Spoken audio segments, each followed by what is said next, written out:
Hello students, अब हम आ चुके हैं 5.3 के क्वेश्चन नंबर 2 पे।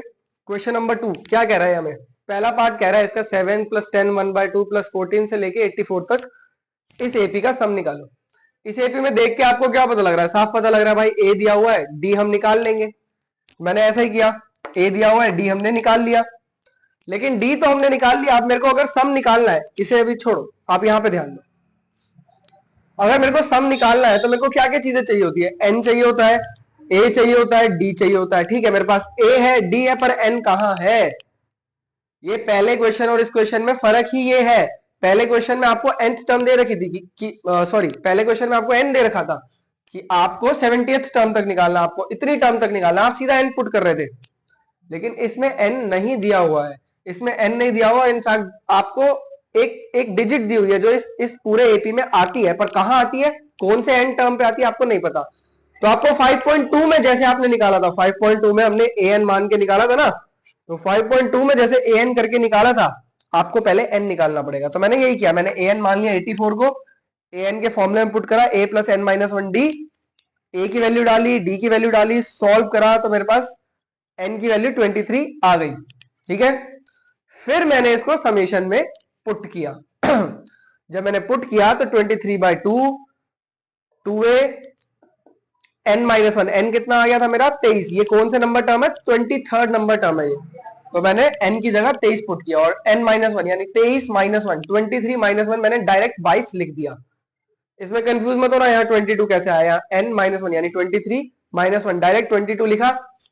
डी 7/2 था, 2 से 22 को इसको काटा, फिर 11 × 7 करा, 77। क्लियर है बेटा? ये एक्चुअली मैंने पहली वीडियो में कर दिया था थोड़ा सा, फिर वो वीडियो खराब हो गई किसी वजह से, तो अब ये लिखा लिखा समझाना पड़ रहा है ये वाला। बाकी वाला नीट एंड क्लीन आपको समझ आ जाएगा। तो 7 इसे सॉल्व करा तो मेरा आंसर ये आ गया। पीछे हालांकि मिक्स फ्रैक्शन में दिया हुआ, आप लोग मिक्स फ्रैक्शन में निकाल सकते हो, इतना आपको आना चाहिए। नहीं भी तो ऐसे भी छोड़ोगे तो आंसर गलत नहीं माना जाएगा।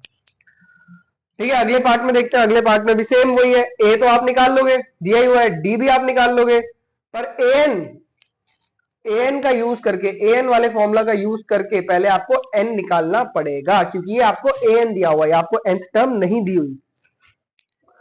तो ठीक है, मैंने क्या किया, मैंने फॉर्मूले में पुट किया, बहुत इजीली, बहुत ही इजीली आप इसे देख सकते हो, यहां मेरा आंसर आ गया। ठीक है, एन आ गया 13, और एन को मैंने जब इस फॉर्मूला में पुट किया तो मेरा आंसर 44.3 से काटा 22, सॉरी 286 आएगा आंसर। ठीक है, आंसर हमारा 286 आ जाएगा। क्लियर है बेटा? इतना इजी क्वेश्चन था। थर्ड पार्ट देखो, थर्ड भी ऐसा ही है, कुछ डिफिकल्ट नहीं है। ए दिया हुआ है, डी दिया हुआ है, डी निकाल लोगे, आई मीन डी निकाल लोगे, ए एन दिया हुआ है। अब ए एन का यूज करके आपको पहले एन निकालना पड़ेगा। एक बार आपने एन निकाल लिया, उसके बाद तो आप समेशन वाले फॉर्मूला में पुट कर ही सकते हो, जरूरी नहीं है आप इससे। अब मैंने फर्स्ट वीडियो में मैं क्या कह रहा था, कुछ बच्चे कहेंगे कि सर हम ये फॉर्मूला भी तो यूज कर सकते हैं, ये फॉर्मूला भी तो यूज कर सकते हैं, a + l। हम इसे ए एन क्यों निकाल रहे हैं? लास्ट टर्म दी हुई है, फर्स्ट टर्म दी हुई है, तो फर्स्ट और लास्ट टर्म वाला फॉर्मूला डायरेक्ट लगा दो।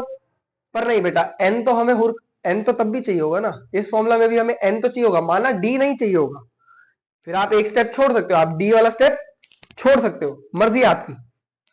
आपको अगर ऐसे करना है तो आप डी वाला स्टेप छोड़ सकते हो, बट अगेन बात वही है, डी वाला स्टेप तब भी नहीं छूटेगा, क्योंकि आपको एन तो निकालना ही पड़ेगा ना एनी हाउ। तो यही फॉर्मूला लगेगा इस क्वेश्चन में, ये वाला नहीं लगेगा। आपको एन तो एनी हाउ निकालना पड़ेगा, तो ये स्टेप आपको करना ही पड़ेगा। तो चाहे ये फॉर्मूला यूज करो, चाहे ये फॉर्मूला यूज करो, एन हर केस में निकलेगा। तो सिमिलरली यहां पुट करा तो ये हमारा आंसर आ गया। बढ़ते हैं क्वेश्चन नंबर 3 की तरफ। 3 भी थोड़ा ऐसा सही है, उसमें ज्यादा पार्ट्स हैं, थोड़ा अलग है, इससे थोड़ा सा अलग है, ज्यादा फर्क नहीं है। जिसकी वीडियो आपको दिखेगी इस तरफ,